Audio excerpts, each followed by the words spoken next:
Tonight, up in flames. What we know about a brazen arson and a clerk held at gunpoint, all captured on a security camera. Also tonight, plastic surgery uncertainty. It's not an excuse. That's just poor. A local woman left in a lurch after spending thousands of dollars at a clinic just before it abruptly closes its doors.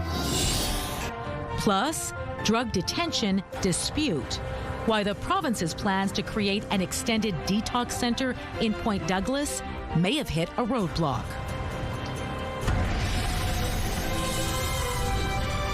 CTV News. Live from downtown Winnipeg with Marilee Caruso. Good evening. Thanks for joining us. A Winnipeg business owner says a fire at a Logan convenience store is just the latest in a series of arsons tied to demands for money. The store went up in flames last week. It's one of several businesses that have burned in Winnipeg this year, and video from this fire is clear it was no accident. CTV's Jeff Keel joins us now live to explain. Jeff, what exactly do we see in this security footage? You can see two individuals entering the store. One has a gas can, the other what appears to be a gun, and then the store is set ablaze. In this security video submitted to CTV News, you can see two individuals wearing masks walk into the Logan convenience store. One holding what appears to be a gun and pointing it at the clerk. The other has a gas can and pours the contents on the floor. The person with the gun tells the clerk multiple times to stay where they are. Then later yells at them to go outside. The clerk follows the orders and leaves. Then the other person throws something that ignites a blaze. You can see the destruction as flames immediately engulf the store. Firefighters responded to the blaze on Logan Avenue last week. This is the latest in a string of fires that have struck a number of small businesses, including several restaurants like Bougie and Johnny G's.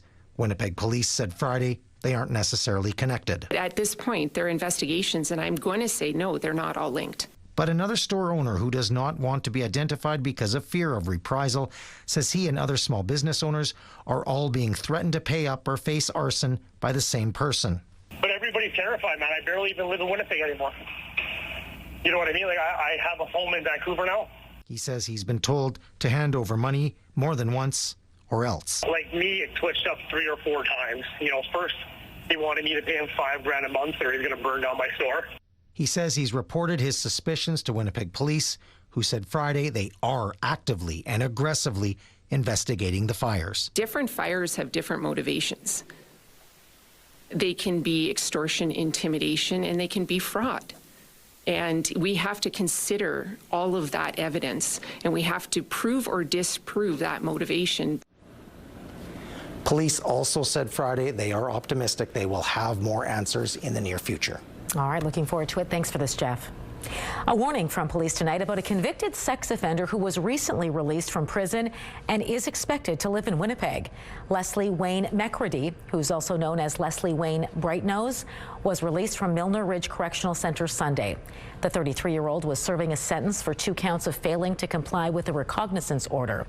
McCready has a lengthy criminal record, including convictions for sexual assault, sexual interference, and assault. He's under several probation orders, including having no contact with anyone under the age of 18 and not possessing or consuming alcohol or drugs. Though he's taken part in some treatment, he is considered high risk to reoffend in a sexual manner against all children, particularly females. A Halloween display in rural community southwest of Winnipeg has caught the attention of local officials and RCMP. It's because it appears to depict hanging effigies of local politicians. CTV's Harrison Shin joins us now live with the details. Harrison, I stand corrected, it's southeast of the city, but where exactly did this happen? Well, Marilee, the figures were displayed on the yard of a home in Saint-Geneviève and the arm of Taché. And the warning, the photo we're about to show you might be upsetting. 5 nearly life-sized person-shaped effigies were seen hanging from nooses below a sign reading in part, quote, "Politics, all tricks, no treats." Now, take a look at the legs in this photo. 4 have ward written on them, along with numbers, an apparent reference to specific wards in the RM. Another figure, dressed up in what appears to be a firefighter's uniform, was not on a noose, but was attached to a sign reading, quote, "For sale, our dignity for profit." Last Friday, Premier Wap Kinew said Minister of Municipal and Northern Relations Glenn Simard was reaching out to the leadership in Saint-Geneviève, and the province will offer support. No matter how fired up you are about politics or policy, we got to keep things calm. We got to keep it respectful. You can find a way to articulate your objection, maybe even a personal criticism of a politician such as myself, but we don't need to have a visual or something that is a violent image. In a statement, the arm of Taché Council said, in part, while freedom of expression is a fundamental right, it must never be used as a pretext to threaten, intimidate, or incite violence against elected officials, emergency responders, government staff, or residents within our communities. The council say they cannot discuss the specifics of the matter. Harrison, what are Mounties saying about this? Well, Marilee, in a brief statement, a spokesperson tells me they received a handful of complaints about the display, which they say it was taken down yesterday. They add they are not laying any charges at this time. All right, thanks for this, Harrison. A teenager is facing a long list of charges following a carjacking and police chase in southern Manitoba. It all started Friday morning when RCMP say a suspect wielding a box cutter carjacked a truck from a 77-year-old man in Portage La Prairie. From there, they fled east on the Trans-Canada Highway and ended up in the parking lot of Oakville School, which was put into lockdown. The vehicle then continued down Highway 13. It all came to an end when the vehicle rolled into a ditch just north of Highway 1. Mounties say the suspect vehicle damaged 3 cruisers during the pursuit, although no officers were injured. A 17-year-old from the RM of Portage La Prairie is facing more than a dozen charges, including robbery with a weapon, flight from a peace officer, and operation of a vehicle while impaired. Meantime, the province's newest RCMP detachment is officially open to the public. The force says the detachment on Bronstone Drive in Niverville opened at 8 o'clock this morning. The 3,000-square-foot facility boasts a staff of 4 officers and 1 public service employee. It's open for general inquiries and special occasion licenses on weekdays and will offer criminal record and vulnerable sector checks on Tuesdays, Wednesdays, and Thursdays. All right, let's bring in Colleen Brady now and get a first look at your Skywatch evening forecast. And boy, is it ever dark out there tonight, Colleen, after that time change. That's right, and it's still very windy, too. I know we were talking about this last hour, just how strong those winds were throughout the weekend. That was courtesy of a fast-moving Alberta Clipper. They tend to move fast, and that's exactly what it did. In its wake, it whipped up some very strong winds Sunday, particularly in Brandon in the southwest, but also we had some pretty strong winds, rather, here in Winnipeg. Well, that continued today, and if you can see closely here, the clouds are building up, but these arrows moving quickly across your screen tell you just how fast the winds still are for the time being. They will die down, but things will be changing throughout the course of the week, including the temperatures. They're going to get a little cooler in a few days. But for now, let's take a look through the Bathfitter Live Eye. Bathfitter, your bath and shower experts for more than 40 years. In Winnipeg right now, yeah, look how dark it is. 5 degrees, winds out of the west-southwest at 15 kilometers an hour at the airport anyway. The pressure is rising, and the humidity right now, Marilee, is 55%.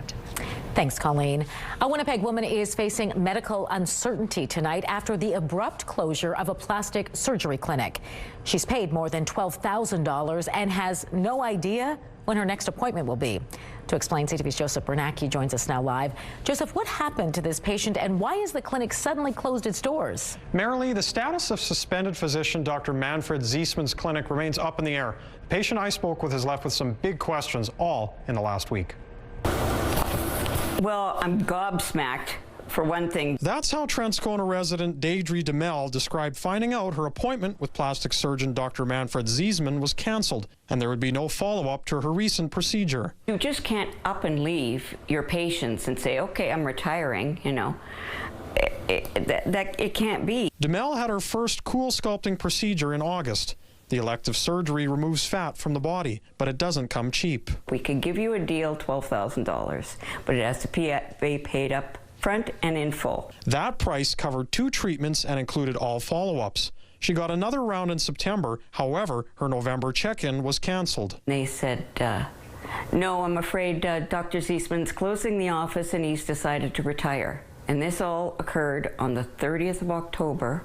The clinic closed on the 31st of October, and he is now retired after 1 day. It's not clear if Ziesman has indeed retired and closed the office. Social media pages for the clinic are still up, but phone calls go straight to voicemail. Thank you for calling Sculptology. Please leave a brief message and phone number, and we will get back to you. Ziesman was first suspended in March for 6 weeks by the College of Physicians and Surgeons of Manitoba after multiple complaints. Again, he was given an interim suspension on October 15th to protect the public while proceedings were ongoing. The college said patients should contact their family doctors for care, but those patients like DeMel, who had services not covered by Manitoba Health, will need to identify a new provider themselves. Now DeMel is worried about the money she has spent, her patient records, and her health. I'm not pleased. I hope something gets done, but, you know, it's the buyer beware.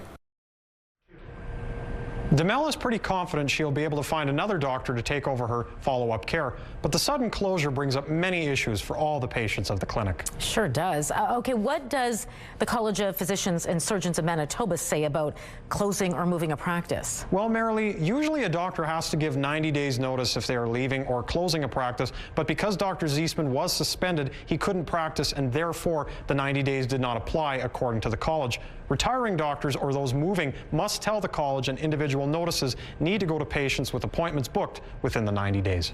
All right, thanks for this, Joseph.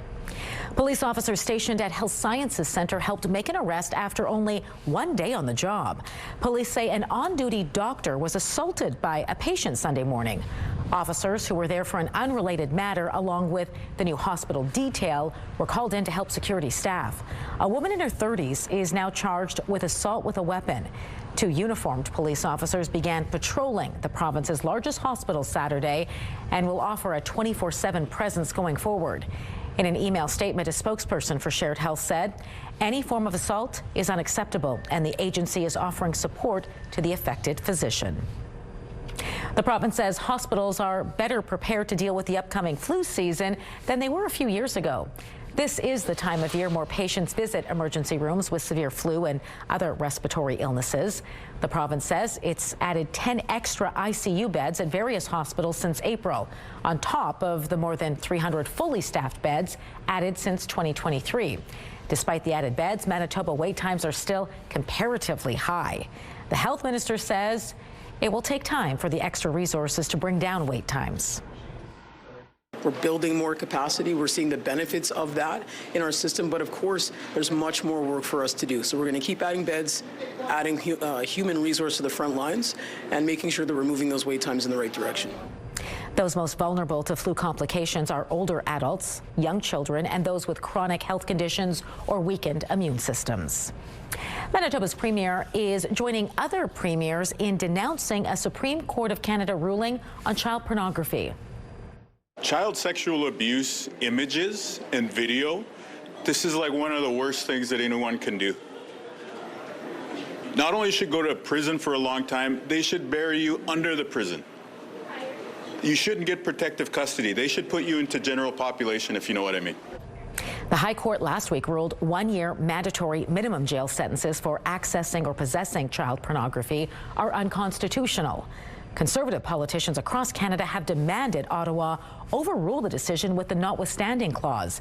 And Wapkanu agrees. He feels the court ruling doesn't make sense to the average person. I think the average person out there hears an announcement like this and just kind of shakes their head. And this is why our Bill 50 was brought into place, so that, yeah, we can protect people's rights in Manitoba, but there's still the ability for a legislature or parliament to take action. When you hear something like this, it just doesn't make sense to the average person. The top court said minimum sentences remove a judge's discretion to impose sentences other than imprisonment when appropriate.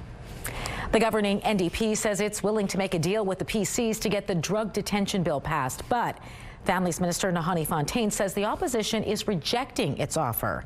Bill 48, now before the legislature, would allow people on drugs like meth to be detained for up to 72 hours. Manitoba's opposition Progressive Conservatives have proposed several amendments, including a ban on having such centres within 500 meters of schools, parks, and care homes. Fontaine says she offered to add an amendment requiring an annual report sharing data on the number of people detained and what services were offered to people upon release. But she says the PC said no. I take exception to people in this chamber who are elected to do what's in the best interest of Manitobans. This isn't a game.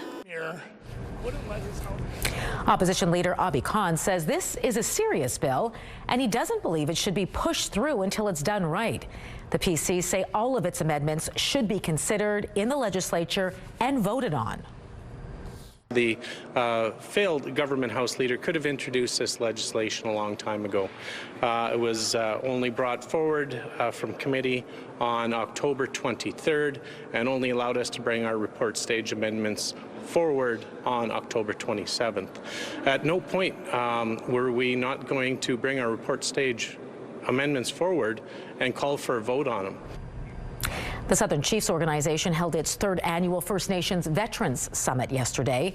Attendees gathered at the Hilton Winnipeg Airport Suites to honor and remember the service and sacrifice of Indigenous veterans. Program manager Justin Woodcock said the veterans are battling injuries, both related and unrelated to their service for our nation.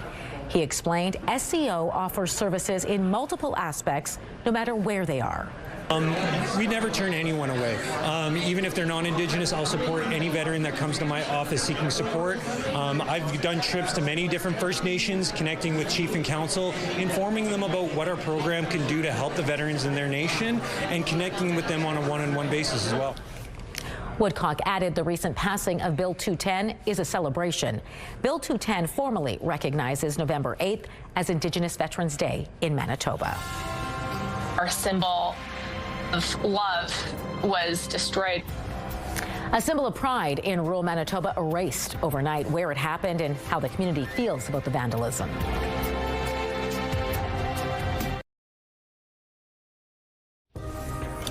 Taking a look at the markets tonight, crude oil is up 7 cents. The Canadian dollar lost 0.2 of a cent. Gold gained $17. The TSX added 14 points. The Dow Jones fell 226 points, while the Nasdaq is up 109 points. A community in western Manitoba had its Pride crosswalk vandalized over the weekend. The Souris Pride Committee says the town's rainbow-painted sidewalk was covered with white paint on Halloween. The group tells CTV News it was first painted in 2021 and offers members of the local queer community a sign they're supported. The municipality spoke out against the vandalism on social media, saying damaging community spaces doesn't help anyone. So to wake up on Saturday morning and find that our symbol of love was destroyed was pretty heartbreaking at first, but we quickly kind of decided that we're going to come back and just fight this with more love and education. Souris Pride says the crosswalk likely won't be repainted until next summer. RCMP are investigating. The Prime Minister has warned Canadians tough choices and sacrifices will be needed because of American tariffs. So expect deep cuts in tomorrow's budget. With more on what that means, here's CTV's Abigail Beeman. In the pre-budget day new shoe buying tradition, the finance minister got hands-on at a factory, underlining build Canadian, buy Canadian. The budget tomorrow is all about, it's an investment budget. It's a generational shift. The government now only stressing investment. C'est un budget d'austérité et d'investissement. While in early September, just in French, Mark Carney also said austerity. Late October, a reference to sacrifices. We won't transform our economy easily or in a few months. It will take some sacrifices. Pounced on by opposition. All our young Conservatives are fighting for homes, jobs, and hope, and they refuse to sacrifice their future. We will not support an austerity approach. There will be big spending in that budget, which goes against, I think, the logic of austerity. So there is a kind of tension here. Desjardins economists predict the deficit will hit $75 billion. I don't think you can characterize a $75 billion deficit as an austerity budget or austerity deficit. deficit. There are obviously unanswered questions about just what is getting cut. Public service jobs most discussed, and the government has also promised to maintain some big-ticket programs and spend more on defense. Austerity will mean different things to different people, and those who are most impacted will see the austerity. You can see public servants who are going to be impacted will view this as an austerity budget. The unions will view this as an austerity budget.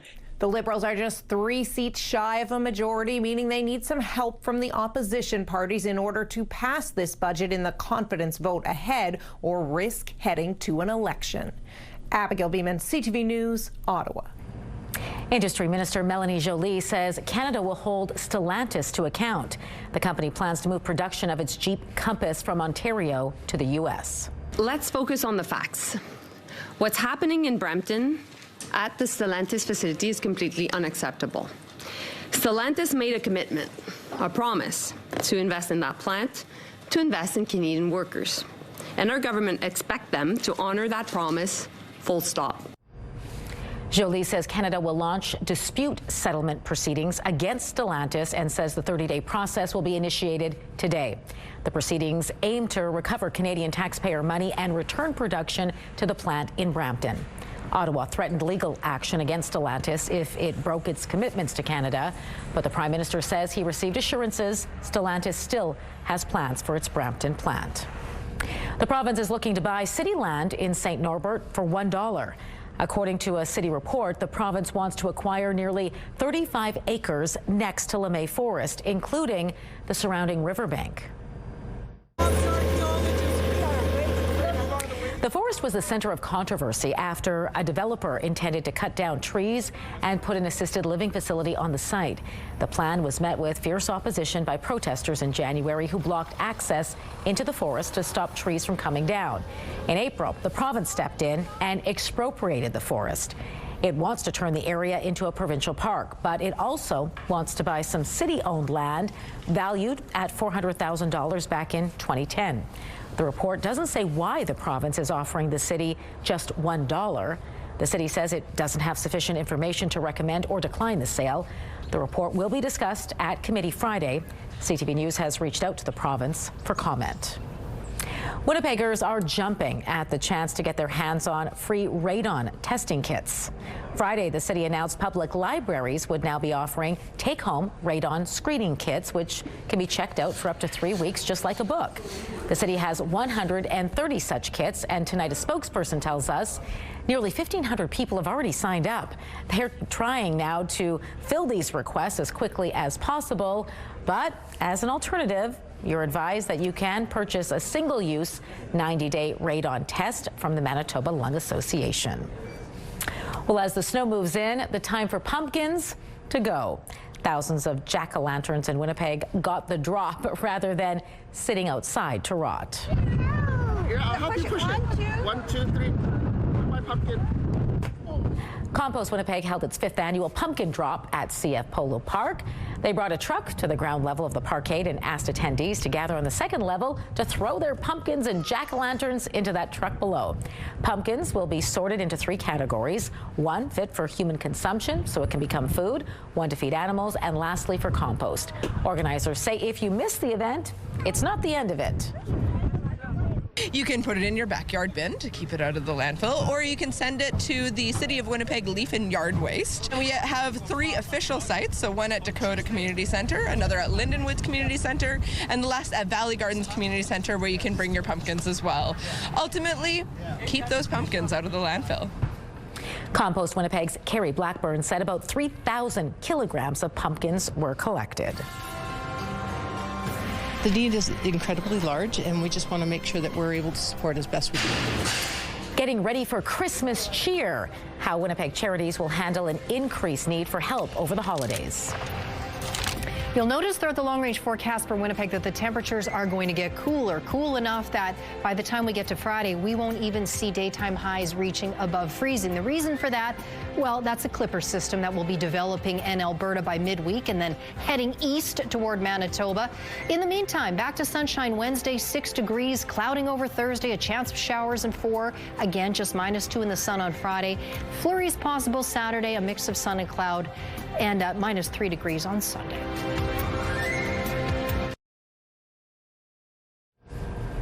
Registration for the Salvation Army's Toy Mountain kicked off this morning, and the Christmas Cheer Board starts taking calls for hampers tomorrow. CTV's Daniel Halmerson has more on the growing demand for help over the holidays. From pallets of food to piles of presents, the Christmas Cheer Board is ramping up for the season of giving. We've been preparing for the last month and a half to get the space up and running for the holiday season. Next thing you know, we'll be opening our doors and opening our phone lines. According to a Food Banks Canada report, Manitobans made nearly 65,000 trips to food banks in March alone, a number that's jumped up 17% since last year. That could mean another record-breaking campaign for the Cheer Board, who dished out more than 21,000 hampers in 2024. On a day-to-day, we're going to receive probably between 500 and 600 hamper applications, and you multiply that over the course of around 32 days, it becomes pretty significant. Phone lines to apply for a hamper open Tuesday morning, and Executive Director Shauna Bell says seniors who live alone, newcomer families, and parents who just need a little help over the holidays top the list of applicants. There's no formula behind who's in need, but it's just an opportunity for us to be able to help them out and give them a little bit of a lift up at what can be a really challenging time of the year. The Cheer Board's not the only organization rolling into the holidays. Registration for the Salvation Army's Toy Mountain launched Monday. You don't have to be faced with these impossible choices. Is it pay rent or buy Christmas gifts? We can help you at least with a little bit of some of those things. Every year, the organization collects new and unwrapped toys, so every kid has a gift to open. The parents are so grateful to be able to have that experience and to take those things home and wrap them for their kids just like any other parent would. And the not-for-profit is also planning for a very busy Christmas dinner at its Center of Hope. This year is going to be taking place on December 18th. There will be several different seatings throughout the evening, and we're expecting to feed 2,000 people this year, which is about 500 more than last year. Daniel Halmerson, CTV News, Winnipeg. You can apply for a Christmas Cheer Board hamper by dialing the numbers up on your screen. Starting tomorrow morning, make sure, though, you have your Manitoba health card number on hand when you call. Details on how you can donate or volunteer is available at christmascheerboard.ca. And to register for the Salvation Army's Toy Mountain, visit pdh.link2feed.ca, or you can call 204-946-9491. The organization is kicking off collection season at this year's Santa Claus Parade. They will have donation bins set up all around the city.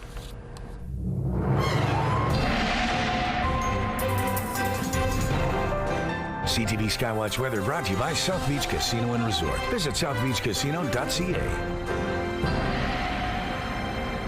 And to get you in that giving holiday spirit, Colleen even has some flurries in the forecast. Why not? And some temperatures that won't get to the freezing mark, including as far south as Winnipeg by Friday, as I showed you there. I mentioned that clipper system. It will develop in Alberta midweek, and then it heads east, but a little unclear at this point in terms of what kind of precipitation is going to develop and where it's going to go. Speaking of which, it was soggy in southern Manitoba. How much, you ask? Well, here in Winnipeg, it was the 6th wettest October on record, with almost 94 millimeters. Now, we have to go back 41 years to 1984. It hasn't been as wet since then in the month of October, since 1984, but nowhere near record October rainfall. You have to go back to 1898 and 1949 for that. But Sprague, it was the wettest October on record with almost 170.5 millimeters. Now, I have an asterisk there, Environment Canada telling me that on one day, October 17th, there was data missing for a few hours. So that number could actually be higher, but you see see the second wettest October on record was again back in 1984, substantially less, but still quite a soaking at just over 129 millimeters. Emerson, the third wettest October on record, just passed, just behind the wettest October not that long ago in 2021. So you get the picture, folks. An awful lot of rain came down, not just in those three areas, but in many parts of southern Manitoba over the last couple of weeks. Now, it's dry now. We had sunshine return, but it's also very windy. We had those very, very strong and wicked wind gusts across southern Manitoba yesterday. That continued today, although the winds weren't quite as strong, but you can see they're still moving at a quick clip out of the west and into northwestern Ontario, where it's a little clearer there. Up in northern Manitoba, winds are a lot lighter, quite light coming into Thompson. You can see some more cloud popping up across the north as well. So as for the night ahead, well, the clear skies now, that's going to change in the coming hours with this cloud ramping up. The futurecast moving very quickly here. We get into the rest of the week. By the time we get back to Wednesday, after a cloudy day tomorrow, it's going to be sunny, but then we go back and forth between sunny days and cloudy days, as I showed you there on the long-range forecast. For tonight, for Winnipeg, the clouds build up. We drop down to 0. These strong west winds, 30 gusting to 50, already starting to back off. They should diminish significantly in the next hour or two, then relatively light throughout the rest of the night. Light south winds for the commute tomorrow, up 1 to 1 degree for your Tuesday morning, mostly cloudy. Clouds stick around tomorrow on the way to a high of 8 degrees. Now, for context, now that we're into early November, the normal high for the city is right around 2 degrees. Winds shifting slightly, but not strengthening. They'll still come out of the southwest at 10 kilometers an hour. Just a few clouds tonight over northeastern Manitoba. Everyone dropping down to around the freezing mark, down to -1 in Thompson. Pretty clear there as well. Now, tomorrow, Thompson, mix of sun and cloud and 4. Sunny for Island Lake Churchill. You'll have some very strong wind gusts up to 80 kilometers an hour coming out of the northwest into tomorrow afternoon. So your temperature drops during the day to -4. Partly cloudy for Norway House tonight, down to 0 there, just below freezing for the rest of the northwest. Just a few clouds around the region. Sunny for most areas, a little cloudier for Lynn Lake, up to 2 degrees. You saw sunny and 6 for OCN and the Paw. In the southwest tonight, cloudy for most areas. Brandon down to -1, 0 for Dauphin. Cloudy around the region tomorrow, highs of 8 and 9. Winnipeg in the southeast, we'll see clouds build up later tonight. Winnipeg in many areas down to 0. Clearer, longer and cooler east of the city, but clouding over tomorrow around the region, highs of 8 and 9 degrees. And in northwestern Ontario, clear much of the night, temperatures hovering around the freezing mark. Mix of sun and cloud through Kenora and Dryden. Fort Francis and Kenora up to 9 degrees tomorrow. Our first weather photo takes us northeast of Winnipeg, north of Lac du Bonnet, to be more precise. That is Great Falls, a beautiful sky there. That photo is from Lisa.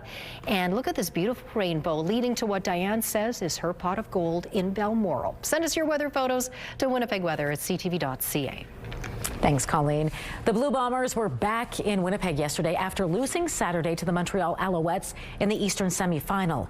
The game that could have advanced the Bombers one step closer to an appearance in the hometown Grey Cup ended with Montreal on top 42-33. Winnipeg was down 25-3 late in the second quarter when Sergio Castillo kicked off a rally with a 37-yard field goal. Thanks to a boost from a pair of Montreal turnovers, the Bombers added 3 touchdowns and were leading 27-25 at one point in the third quarter. But the Alouettes, led by quarterback Davis Alexander, regained the lead and really never let it go. The Bombers finished 4th in the West with a 10-8 record. Quarterback Zach Collaros joined the Bombers in 2019, winning 2 Grey Cups and 5 straight appearances. He says this year's early playoff exit is disappointing, but the team is still strong going forward. I don't think it's the end of an era. I don't even know how to kind of categorize it. Obviously, if you're grouping things together, when you make it to 5 straight Grey Cups and then you don't, I guess it's like kind of a cutoff there. But I think we still have the pieces in place. I'd like to continue to do this. I love this sport. I love this league. I love this organization first and foremost, and I love my teammates. Collaros is still under contract with the Bombers for next season. Montreal will travel to Hamilton to play the Tiger Cats in Saturday's East Final, while the Saskatchewan Roughriders are hosting the BC Lions in the West Final the same day. Canada is experiencing a lung cancer crisis. But hope is not lost. What health officials have planned to turn the tide against this deadly disease.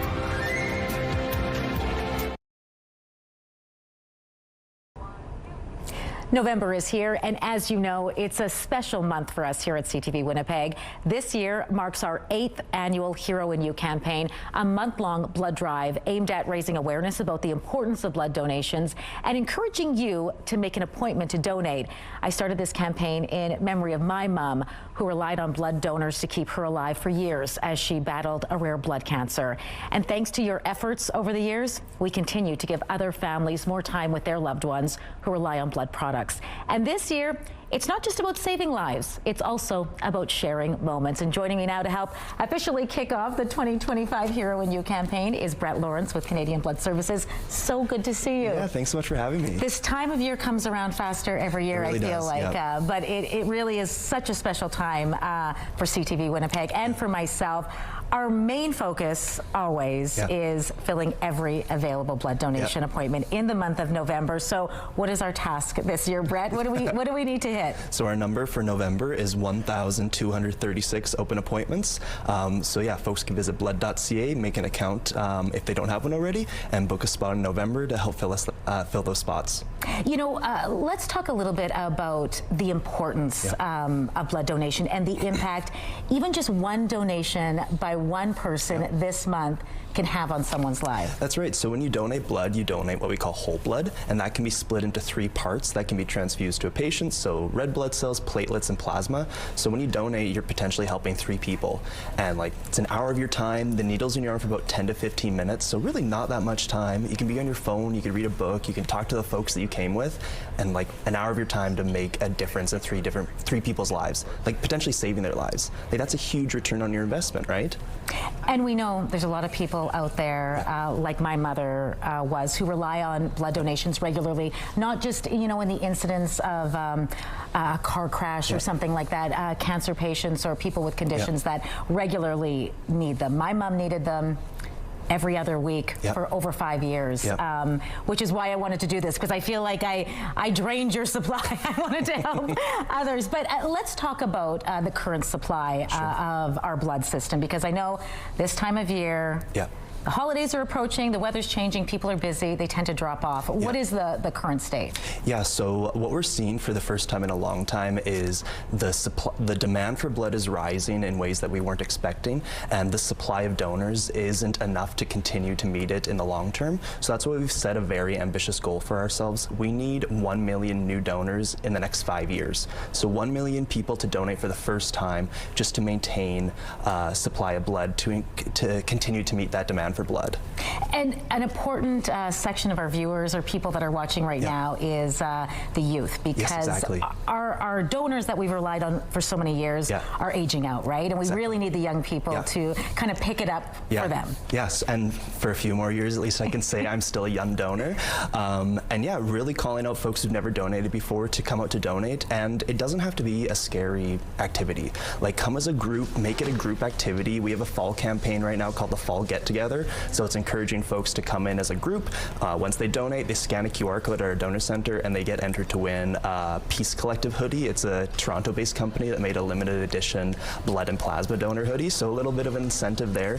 And also just like go out with your friends, with your family, your colleagues, and donate blood together, because like we both donated blood before and we know we get a lot out of it. Like, we go with our friends, we go with our family, and it's fun to do. And you happen to be saving a life while doing it. Like, I think it's a huge return on your investment, as I said earlier. And you get cookies and all kinds of treats. Cookies and juice and pop, But yeah, we a lot of times in the month of November emphasize this is important. We call it the Hero in You campaign because you're saving lives. You're really acting like a hero. But this year we wanted to also emphasize that you can also share some pretty special moments. Yeah, it's beautiful. You get a lot out of donating blood. Like, the patient gets a lot, obviously. They get life-saving treatment.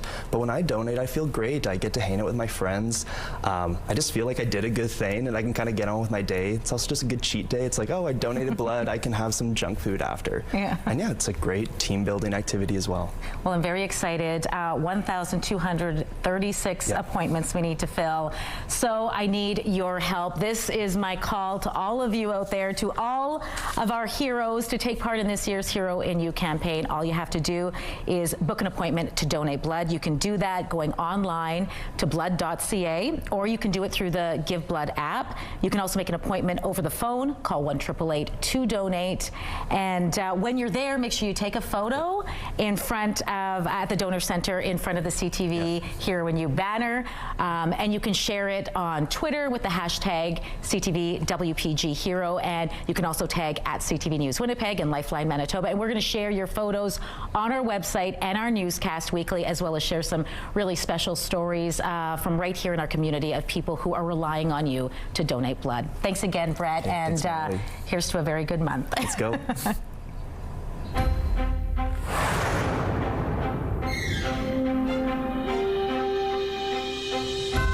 The Canadian Cancer Society has unveiled a plan to cut lung cancer deaths by 30% over the next 10 years.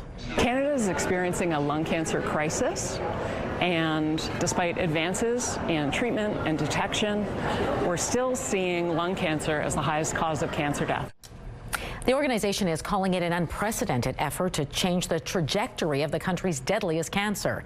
The action plan outlines 4 priorities: reducing exposure to carcinogen inhalants, early detection, ensuring access to best-in-class care, and accelerating research. The plan also confronts the long-standing stigma and misconception that lung cancer is solely a smoker's disease.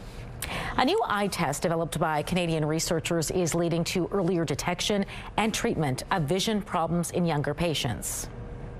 We're using a test called the WAPDAT, which is a test where the child has to point to the odd one out of 4 images. We start large and we gradually get smaller, so that this is equivalent to the letter test that an adult would be asked to read when they're at the optometrist.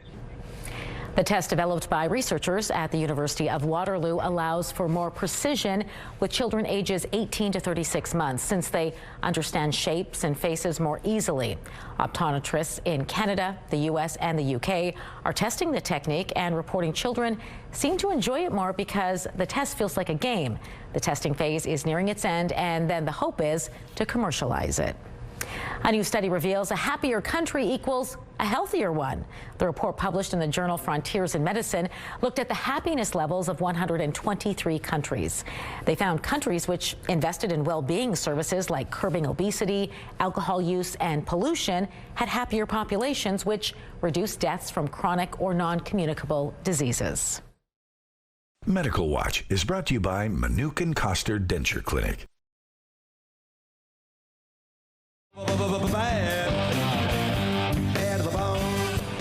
Some good news for music fans. A number of acts are coming to our city. Who's coming and when they'll hit the stage.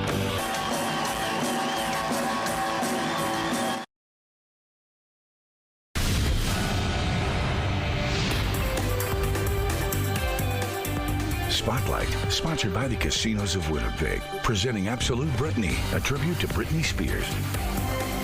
Winnipeggers will soon have the chance to hear from an iconic blues rock band. George Thorogood and the Destroyers are coming to play at the Burton Cummings Theatre.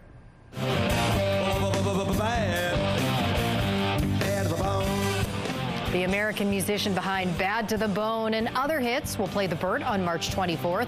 George Thorogood and his longtime Destroyers have performed over 8,000 shows within the past 53 years. Tickets go on sale Friday through Live Nation. And speaking of upcoming shows, we have a major concert announcement tonight. Literally, Charlie Major is going to be performing in Winnipeg.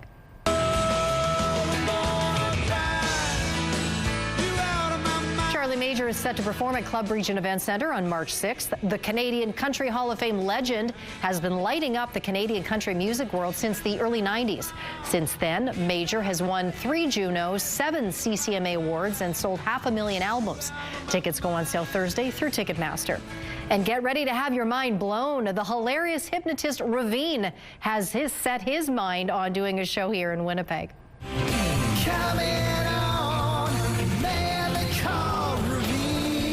That'll be in your head the rest of the week. Ravine, the legend continues, has been called the world's funniest and most amazing stage show.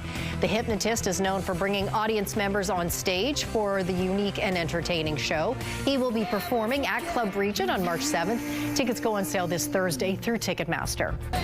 St. Denis Medical gets your week going at 7. Hit the Right Note with The Voice at 8. The Weakest Link follows at 9. And Tracker wraps things up at 10. It's all right here tonight on CTV. Happy Halloween! A real treat on Halloween night, how a wedding ring ended up in a Winnipeg kid's pile of candy and the trick that helped find its rightful owner.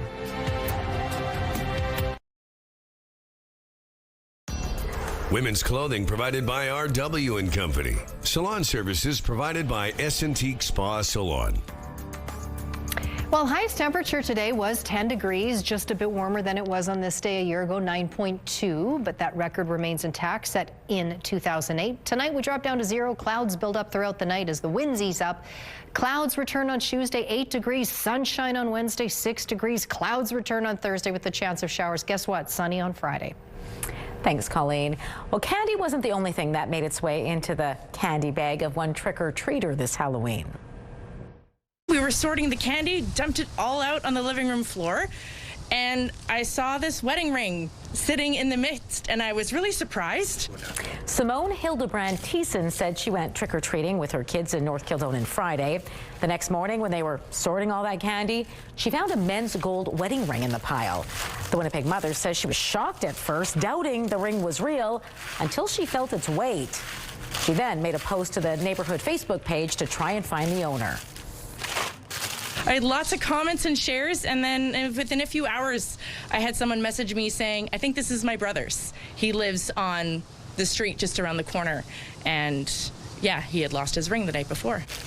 She says the ring, which was not photographed in the Facebook post, was returned to its owner yesterday. Too much relief, no doubt. Yeah, eat some more chocolate so that ring fits. Oh, yeah, really.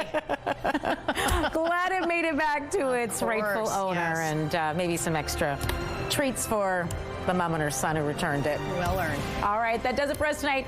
Have a great night. We'll see you back here tomorrow.